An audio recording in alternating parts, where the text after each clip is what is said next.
belajar hari ini? Luar biasa bukan? Oke, kita akan memulai ibadah kita. Kita akan masuk di dalam doa. Tuhan Yesus, terima kasih atas berkat dan penyertaan-Mu sepanjang hari ini Tuhan. Tuhan, sebentar kami akan memulai ibadah kami Tuhan. Berkati ibadah kami dari awal pertengahan hingga sampai akhir Tuhan. Dan kami juga berdoa Tuhan buat teman-teman yang beribadah secara online Tuhan. Biarlah kuasa hadirat-Mu tercurah bagi mereka Tuhan. Kami mengucap syukur dan berterima kasih. Haleluya. Amin. Adik-adik, siapa yang percaya kalau kasih Tuhan itu indah seperti pelangi, seperti bintang-bintang di langit, bahkan seperti bunga di taman? Siapa yang percaya kalau kasih Allah itu indah? Angkat tangannya. Oke, kita mau memuji Tuhan, kita mau bersorak-sorai memuliakan namanya. Semua berdiri yuk. Ayo kasih berdiri, jangan malas. Sambil tepuk tangan ya.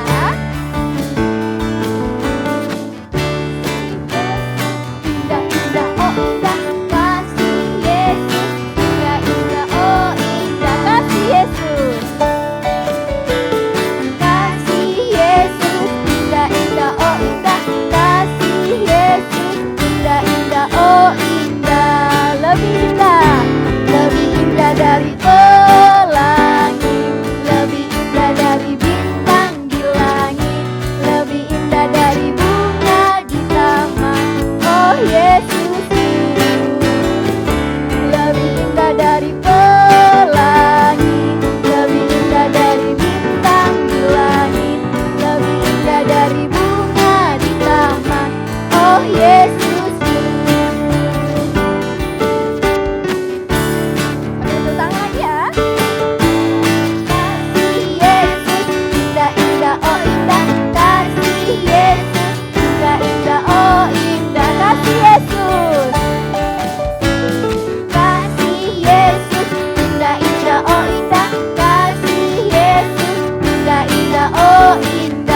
Dari pelangi, lebih indah dari pelangi, lebih indah dari bintang di langit, lebih indah dari bunga di taman.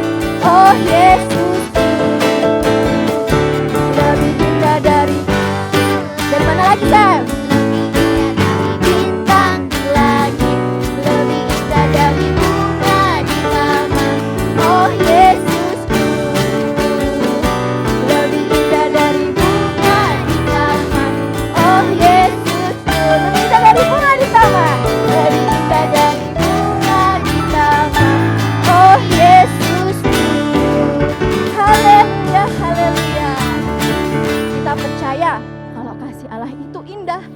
Karena kasih Allah itu indah, selalu baru setiap hari, maka artinya kasih Allah itu tak berkesudahan, selalu baru ada dalam hidup kita. Kita masih mau memuji dan memuliakan Tuhan, kita bersorak-sorai. Lebih bersemangat lagi ya.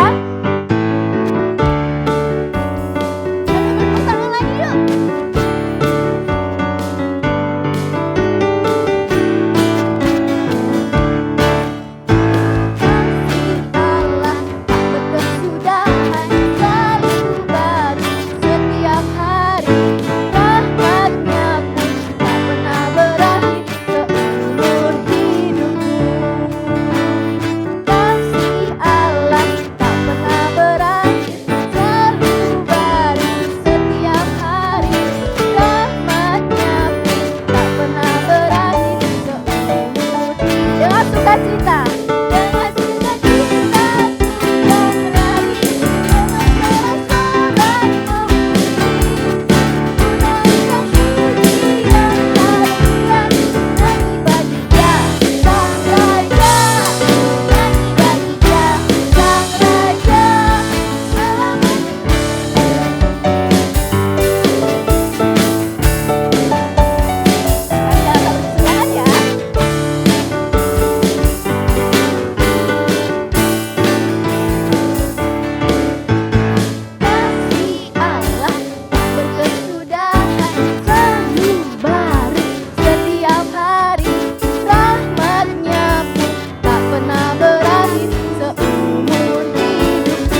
Adik-adik, sekarang persiapkan persembahannya. Oke, kasih persembahan yang terbaik untuk Tuhan, karena Tuhan sudah sangat baik sama kita. Jadi persembahan kita itu sebagai ucapan syukur karena kebaikan Tuhan. Mari kita berdoa. Bapa yang baik, terima kasih ya buat kebaikan-Mu sepanjang hidup kami. Sebagaimana tadi lagu pujian kami Bapa, demikian bahwa kasih-Mu tak berkesudahan. Bapa, saat ini kami mau datang membawa persembahan kami sebagai ucapan syukur kami atas kasih-Mu yang selalu baru setiap harinya. Terima kasih Bapa, terimalah persembahan kami ini sebagai dupa yang harum di hadapan-Mu. Di dalam nama anak-Mu kami bersyukur. Haleluya. Amin. Pentakosta ketiga artinya 1. Pencurahan Roh Kudus yang dahsyat di zaman now. 2. Penuaian jiwa yang terbesar dan terakhir. 3. Bangkitnya generasi Yeremia dipenuhi Roh Kudus, cinta Tuhan, tidak kompromi dengan dosa, dan memenangkan banyak jiwa. 4. Dari Indonesia ke bangsa-bangsa, gerakan dari timur ke barat dan kembali lagi ke Yerusalem. 5. Kuasa untuk menyelesaikan amanat agung Tuhan Yesus. Mazmur 91. Dalam lindungan Allah. Orang yang duduk dalam lindungan yang maha tinggi dan bermalam dalam naungan yang maha kuasa akan berkata kepada Tuhan, tempat perlindunganku dan kubu pertahananku, Allahku yang kupercayai. Sungguh, Dialah yang akan melepaskan engkau dari jerat penangkap burung, dari penyakit sampar yang busuk. Dengan kepaknya ia akan menudungi engkau. Di bawah sayapnya engkau akan berlindung. Kesetiaannya ialah perisai dan pagar tembok. Engkau tak usah takut terhadap kedahsyatan malam, terhadap panah yang terbang di waktu siang, terhadap penyakit sampar yang berjalan di dalam gelap, terhadap penyakit menular yang mengamuk di waktu petang. Walau 1000 orang rebah di sisimu dan 10.000 di sebelah kananmu, tetapi itu tidak akan menimpamu. Engkau hanya menontonnya dengan matamu sendiri dan melihat pembalasan terhadap orang-orang fasik.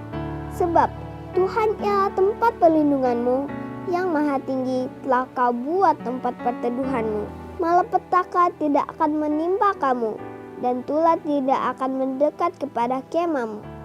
Sebab malaikat-malaikatnya akan diperintahkannya kepadamu untuk menjaga engkau di segala jalanmu. Mereka akan menatang engkau di atas tangannya, supaya kakimu jangan terantuk kepada batu. Singa dan ular tedung akan kau langkahi. Engkau akan menginjak anak singa dan ular naga. Sungguh hatinya melekat kepadaku, maka aku akan meluputkannya. Aku akan membentenginya, sebab ia mengenal namaku. Bila ia berseru kepadaku, aku akan menjawab. Aku akan menyertai dia dalam kesesakan. Aku akan meluputkannya dan memuliakannya. Dengan panjang umur akan kukenyangkan dia, dan akan kuperlihatkan kepadanya keselamatan daripadaku. Shalom adik-adik, apa kabarnya hari ini? Pasti luar biasa, amin. Nah adik-adik, coba yang di sini, yang di rumah-rumah, yang sudah siap untuk mendengarkan cerita firman Tuhan, boleh angkat tangannya. Kak isi hitung, 1, 2, 100, 500, 2000, 10 juta. Hoi, banyak sekali anak-anak yang sudah siap untuk mendengarkan cerita firman Tuhan hari ini. Nah, kalau sudah siap, artinya sudah tidak sambil makan-makan lagi, apalagi sambil tidur-tiduran. Semuanya harus sikap yang terbaik.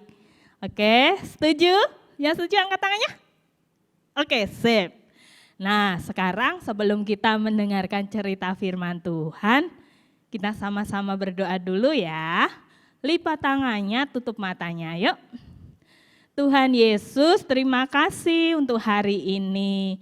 Kalau kami masih bisa beribadah walaupun kami masih beribadah secara online. Tuhan Yesus, kami mengundang Tuhan Yesus untuk hadir di hati setiap kami, supaya kami mengerti isi cerita firman Tuhan hari ini.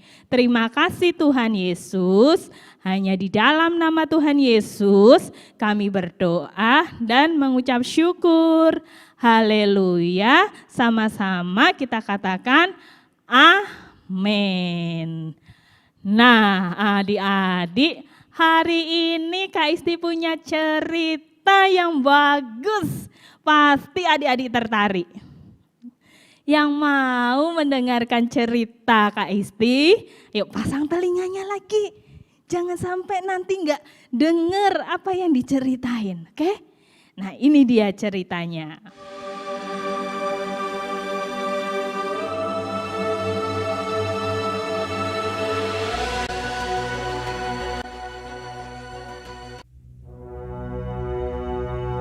Saul berumur sekian tahun ketika ia menjadi raja. 2 tahun ia memerintah atas Israel. Saul dan Yonatan anaknya. Saul memilih 3.000 orang dari antara orang Israel. 2.000 orang ada bersama-sama dengan Saul di Mikmas dan di pegunungan Betel. Sedang 1.000 orang ada bersama-sama dengan Yonatan di Gibea Benyamin. Adapun orang Filistin telah berkumpul untuk berperang melawan orang Israel. Dengan 3.000 kereta, 6.000 orang pasukan berkuda, dan pasukan berjalan kaki sebanyak pasir di tepi laut. Mereka bergerak maju dan berkemah di Mikmas. Ketika dilihat orang-orang Israel bahwa mereka terjepit, sebab rakyat memang terdesak, maka larilah rakyat bersembunyi di gua, Teluk Batu, Bukit Batu, Liang Batu, dan Perigi. Pada suatu hari, Yonatan bin Saul berkata kepada bujang pembawa senjatanya, "Mari kita menyeberang ke dekat pasukan pengawal orang Filistin yang di sebelah sana." Tetapi tidak diberitahukannya hal itu kepada ayahnya.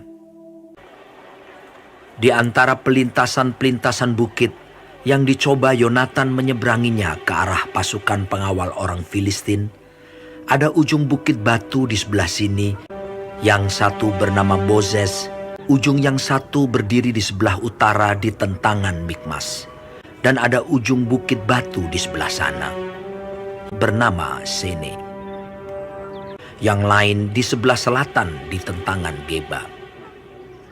Berkatalah Yonatan kepada bujang pembawa senjatanya itu, "Mari kita menyeberang ke dekat pasukan pengawal orang-orang yang tidak bersunat ini. Mungkin Tuhan akan bertindak untuk kita, sebab bagi Tuhan tidak sukar untuk menolong, baik dengan banyak orang maupun dengan sedikit orang." Lalu jawab pembawa senjatanya itu kepadanya, "Lakukanlah niat hatimu itu. Sungguh, aku sepakat." kata Yonatan. Perhatikan, kita menyeberang ke dekat orang-orang itu dan memperlihatkan diri kita kepada mereka. Apabila kata mereka kepada kita begini, "Naiklah kemari," maka kita akan naik. Sebab kalau demikian, Tuhan telah menyerahkan mereka ke dalam tangan kita.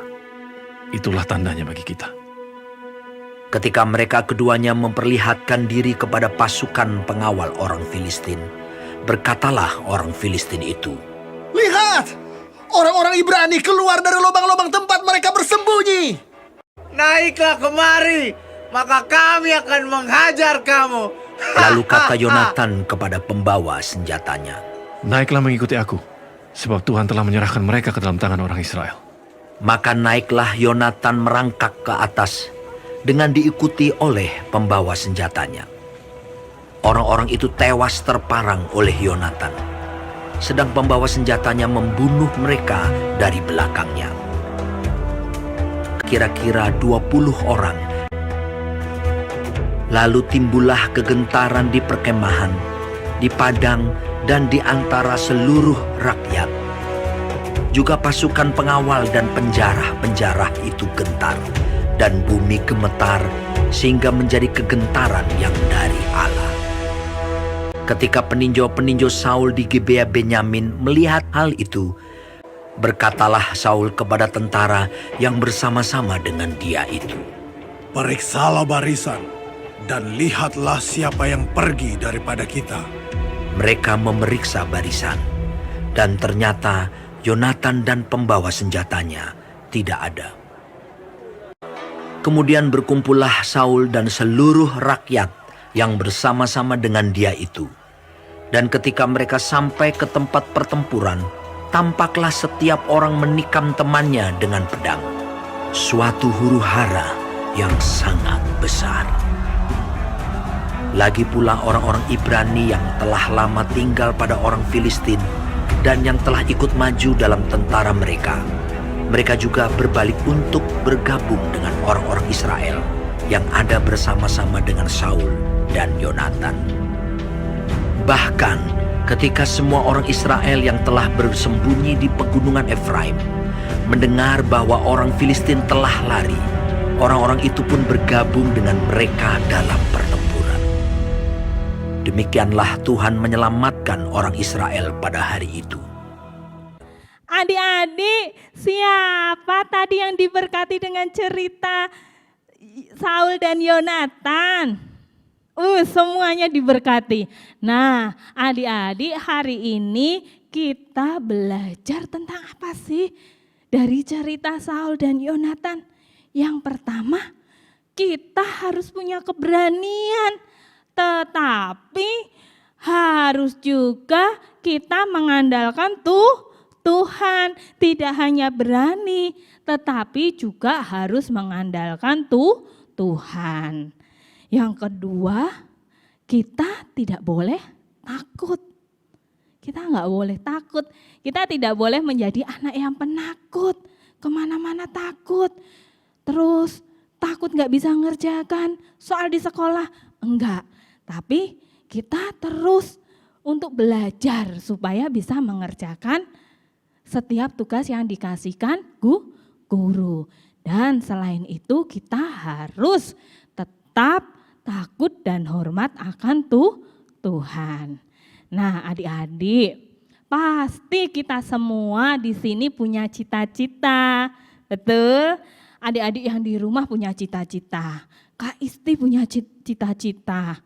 Semuanya, Kak Yosi, Samuel tadi juga semuanya punya cita-cita. Tapi adik-adik bilang, "Kak, aku kan masih kecil. Aku bisa nggak ya untuk mencapai cita-citaku?" Kak Isti kasih tahu ya, adik-adik pasti bisa untuk meraih cita-cita adik-adik. Yang penting adik-adik terus berusaha, terus belajar, dan jangan lupa untuk mengandalkan Tuhan Yesus.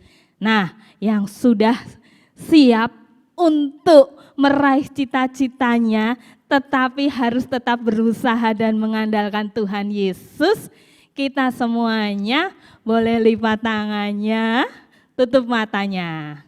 Yuk. Tuhan Yesus, terima kasih ya kalau kami sudah mendengarkan cerita Saul dan Yonatan. Terima kasih Tuhan, walaupun kami masih kecil, kami akan menjadi pemberani karena kami menjadi anak-anak yang terus mengandalkan Tuhan. Terima kasih Tuhan Yesus, dan kami berdoa Tuhan Yesus yang senantiasa menuntun langkah setiap kami ya Tuhan, supaya kami dapat meraih cita-cita kami. Berkati juga mama papa kami Tuhan, berkati pekerjaannya, berkati usahanya, dan juga berkati kesehatannya. Terima kasih Tuhan Yesus, hanya di dalam nama Tuhan Yesus kami berdoa. Yuk yang punya tangan dua-duanya diangkat. Yuk angkat ya tangannya ya, dua-duanya ya. Nah sekarang katakan sama-sama dengan Kak Isti. Tuhan Yesus, saat ini kami terima berkat kesehatan, kekuatan, kepandaian, dan juga berkat pengenalan akan Tuhan. Terima kasih Tuhan Yesus, hanya di dalam nama Tuhan Yesus kami berdoa dan mengucap syukur. Haleluya, sama-sama kita katakan amin.